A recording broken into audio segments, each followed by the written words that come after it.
Hello student, welcome to my channel Math Classes. Today my topic is area and perimeter for class 9th and 10th. और अगर आप देखेंगे तो ये generally भी है, जनरल जो हम कोई कंपटीशन वगैरह देते हैं उसमें भी यूज़ होने वाला है। पहले बात करते हैं हम लोग ट्राइंगल की। तो sum of the three angle of a triangle is equal to 180 degree. You will keep in your mind कि जितने भी एंगल हैं इनका सबका सम जो है 180 डिग्री होगा। और अगर यहाँ पर राइट एंगल ट्राइंगल हमने ले लिया है, ये A B C is a right angle triangle and you have to find the area of a triangle. यानी area of a right angle triangle is equal to area of a triangle is equal to 1/2 base into height. और यहाँ पर base ये वाला C B जो है वो base रहेगा और ये भी हाइट रहेगी। सिमिलरली अगर ट्राइंगल स्केलीन है, scalene mean all the side are different of a triangle, तो यहाँ पर हीरोन्स फार्मूला लगाते हैं हम। एस इज इक्वल टू वही under root area of a triangle is equal to S minus A S minus B and S minus C, where S is equal to A plus B plus C upon 2 is equal to A, यानी A plus B plus C sum of the side, sum of all the side of a triangle। और ये आपका sum of all the side है वो perimeter भी कहलाता है। तो अगर हम S की वैल्यू फाइंड करेंगे तो you can write perimeter upon 2। इसके बाद अगला फार्मूला है कि perimeter of a triangle is equal to sum of all the side. यानी किसी चीज़ का भी जब हम पेरीमीटर फाइंड करते हैं तो उसमें जितनी भी साइड होती हैं हम उनका सम कर देते हैं, इसलिए हम बोलते हैं sum of all the side, here A plus B plus C. Next है कि all the side of a equilateral triangle are equal and each angle of equilateral triangle is of each of 60 degree. Means ये हुआ कि अगर हम equilateral triangle की बात करेंगे तो उसमें पहली बात तो ये है कि all the side will be equal और उसका हर एंगल जो है वो 60 डिग्री का रहेगा। जैसे ये है all the side are equal and each angle of triangle is 60 degree. अगर हम यहाँ बात करें कि area of a equilateral triangle is equal to √3/4 A square, where A is equal to side of a triangle. याद रखिएगा हमने जो वर्ड ए यूज़ किया है तो वो साइड ऑफ अ ट्राइंगल है। फिर यहाँ पर अगर हम बात करते हैं कि मीडियन और हाइट दोनों चीज़ें एक ही हैं कि मीडियन और height of an equilateral triangle is equal to √3/2 और ए, ये चीज़ बताइए। और अगला क्वेश्चन ये दिया हुआ है कि एक ट्राइंगल दिया हुआ है, इक्विलेटरल ट्राइंगल दिया हुआ, उसके अंदर एक सर्कल है, यानी inside circle inside of a triangle. तो A B C is an equilateral triangle. तो यहाँ रिलेशन होता है साइड और रेडियल, जो सर्कल है और इसकी जो ट्राइंगल है इसका जो रिलेशन होगा R is equal to A/2√3। Very important formula, relation between the radius of a side और अ ट्राइंगल। और सिमिलरली अगर ये जो आपका ट्राइंगल है और इसके आउटर में अगर कोई सर्कल बना हुआ, यानी सर्कल ट्राइंगल इनसाइड है, आउटर में जो है वो एक सर्कल दिया हुआ है और तो इसकी रेडियस R, कैपिटल R से रिप्रेजेंट किया हुआ है, is equal to A/√3। R is equal to radius of a circle दिया हुआ, A is equal to side of a triangle. तो ये सारे इंपॉर्टेंट फार्मूले हैं, इनको देखते हैं। ये area of isosceles triangle is equal to B/4 minus B square, where A is equal to equal side. ये ट्राइंगल बना हुआ है, यहाँ पर ए इक्वल साइड है, बी बेस है, एच इज हाइट है। और हाइट ऑफ आइसोसेलेस ट्राइंगल की अगर बात करेंगे तो 1/2 √4 A² और ये रहेगा माइनस का बी स्क्वायर। तो इसको आगे अब आप क्वेश्चन देखिएगा, दिया हुआ कि ratio of three side of a triangle are 1/2:1/3:1/4। If the perimeter of the triangle is 52 centimeter, find the length of the smallest side of a triangle। तो इनके अंदर जो रेशियो दिया हुआ उसको हम देख लेते हैं। पहले यहाँ हम लिख रहे हैं ratio of sides is equal to 1/2:1/3, फिर इस टू ये 1/4 आ जाएगा।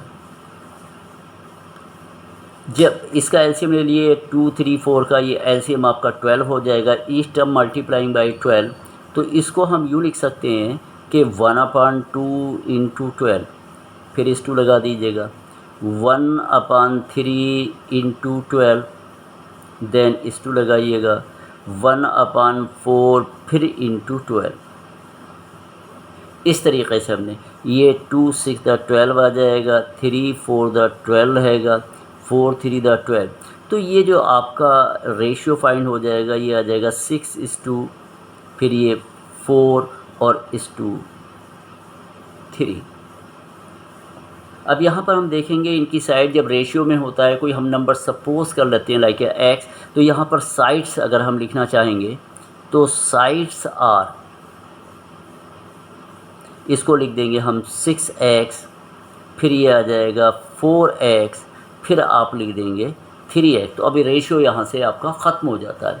इसके बाद हमें करना क्या होगा, यहाँ पर हम देखेंगे कि सम दिया हुआ, यानी sum of all the side 6x plus 4x is plus 3x is equal to, ये 52 इज़ गिवन, 6 4 10, ये 13x इज़ इक्वल टू, ये 52 रहेगा। Then you will find the value of x, x is equal to 52/13, और 13 4 the 52 is equal to 4। Now you have to find the length of the smallest side. So smallest side is given 3x. You will write length of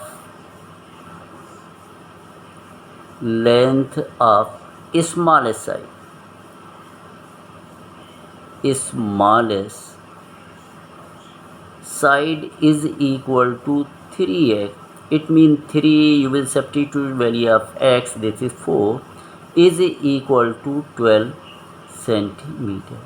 तो ये जो है वो result हो जाएगा। अब आप अगला क्वेश्चन देखिएगा, यह क्वेश्चन दिया हुआ है कि if the side of a triangle are 6 centimetre, 8 centimetre and 10 centimetre, यानी 3 side are given 6 centimetre, 8 centimetre and 10 centimetre, what will be the length of the perpendicular drawn on the longest side of the triangle. यहाँ पर हमने एक triangle ले लिया है, all the, because the different side is given, it mean this is the scalene triangle. Scalene triangle की बात हम यहाँ पर कर रहे हैं, तो हमें क्या देखना है, देखिए ये लॉन्गेस्ट साइड 10 सेंटीमीटर हो गई, ये 6 सेंटीमीटर, ये और लॉन्गेस्ट साइड के ऊपर एक परपेंडिकुलर ड्रा किया गया, ये ले लिया आपने। यहाँ पर अगर आप पहले ये चेक कर लीजिएगा कि हम ट्राइंगल ए बी देख रहे हैं, तो यहाँ पर इन ट्राइंगल आप लिख देंगे ABC। हमें चेक करना है क्या ये ट्राइंगल जो है वो इक्विलेटरल ट्राइंगल होगा या नहीं होगा। तो यहाँ आ जाएगा कि AB² प्लस, फिर आप लिखिएगा AC² should be equal to BC², यानी सम ऑफ 2 जो स्मॉलेस्ट साइड हैं, अगर उनका सम ऑफ द स्क्वायर करें तो वो लॉन्गेस्ट साइड के बराबर होना चाहिए। ये आ जाएगा 6², फिर प्लस लगाइएगा, ये 8² इज़ इक्वल टू BC², चलने देंगे, BC इज़ गिवन 10, तो यहाँ पर आ जाएगा 36, ये 36 रहेगा, प्लस ये 64 इज़ इक्वल टू ये 100, दिस इज़ इक्वल टू ये BC² लिख दीजिए। यानी BC इज़ इक्वल टू अगर हम कैलकुलेट कर रहे हैं तो ये आ जाएगा BC is equal to 10 centimetre, यानी sum of the square of the smallest side is equal to square of the longest side. तो ये राइट एंगल ट्राइंगल हो गया। अब यहाँ पर हम फार्मूला अप्लाई करेंगे, हम लिखेंगे यहाँ से कि area of triangle, area of triangle ABC is equal to, यहाँ पर रहेगा 1/2 और AB और इनटू हम लगा देंगे AC, और इसको हम इसके इक्वल रख सकते हैं कि AD, वो फिर वही 1/2 इंटू AD और इंटू ये रहेगा BC, क्योंकि AD is perpendicular, BC is a base, तो ये 1/2 और 1/2 कैंसिल हो जाएगा। यहाँ पर आपका ये एक को मैं 8 लिखे दे रहा हूँ, यानी ये 6 × 8 होगा, और is equal to AD you will find BC is given 10, then AD is equal to 6 × 8 or dividing by 10. 2 4 the 8, 2 5 the 10, और 6 4 the 24/5, 4.8 सेंटीमीटर। तो ये आपका रिज़ल्ट आ गया, जो आपको परपेंडिकुलर डिस्टेंस फाइंड करनी थी, यानी length of the perpendicular find करनी थी, और वो कहाँ पर, जो लॉन्गेस्ट साइड के ऊपर ड्रा किया गया था। तो ये AD आपकी लॉन्गेस्ट साइड के ऊपर परपेंडिकुलर डिस्टेंस हो गई, जो आपने फाइंड की 4.8 सेंटीमीटर। इसके बाद आगे हम लोग चलते हैं कि ये अब बात आती है रेक्टेंगल की। तो रेफरेंस था, ये फार्मूले थे, फार्मूले के ऊपर एक एक क्वेश्चन कर दिया गया था। अब यहाँ पर आते हैं रेक्टेंगल। जब हम रेक्टेंगल की बात करते हैं, देखिए कुछ फार्मूले देख लेते हैं। रेक्टेंगल का पहले आप शेप देख लीजिएगा कि इनकी अपोजिट साइड, यानी ये साइड और ये side, AB and CD both should be equal. Similarly यहाँ जो BC दिया हुआ है एंड AD ये भी इक्वल और पैरेलल साइड होती हैं। ये एक बीच में हमने ज्वाइन कर दिया, BD ये डायगोनल है, तो CD ये एक लेंथ हो जाएगी रिप्रेजेंटेड बाय L, एंड ये breadth B। AB and CD both are equal. तो यहाँ सबसे पहले हम एरिया की बात करते हैं। Area is equal to length और इनटू ब्रेथ है, ये एक फार्मूला एरिया क्या हो गया। फिर हम पेरीमीटर की बात करेंगे। देखिए जब हम पेरीमीटर की बात करते हैं तो हमारा पहला सवाल होता है perimeter means sum of all the side. तो अगर हम इस रेक्टेंगल की बात करें तो इसमें दो साइड 2 लेंथ हो जाएंगी और 2 ही ब्रेथ हो जाएंगी, तो इसलिए हम 2 कॉमन ले लेते हैं। इसलिए बाद में हम ले लेते हैं L + B, where L is equal to length of the rectangle, B is equal to breadth of the rectangle. फिर बात करते हैं हम area of a shaded part. अब ये एक हमने इस तरीके से बना लिया, ये आप रोड भी कह सकते हैं कि एक रोड निकल रहा है यहाँ से, इस तरीके से। तो इस रोड की अगर हम, या कोई कुछ भी ले लीजिए, इसको कोई शेडेड पार्ट भी लिख सकते हैं।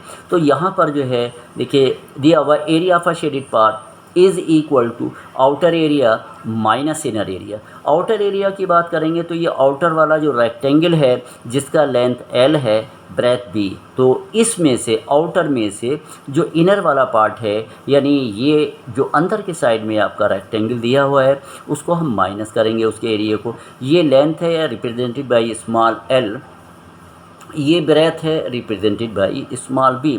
तो area of a shaded part is equal to outer area minus inner area, और ये L × B फिर माइनस का LB।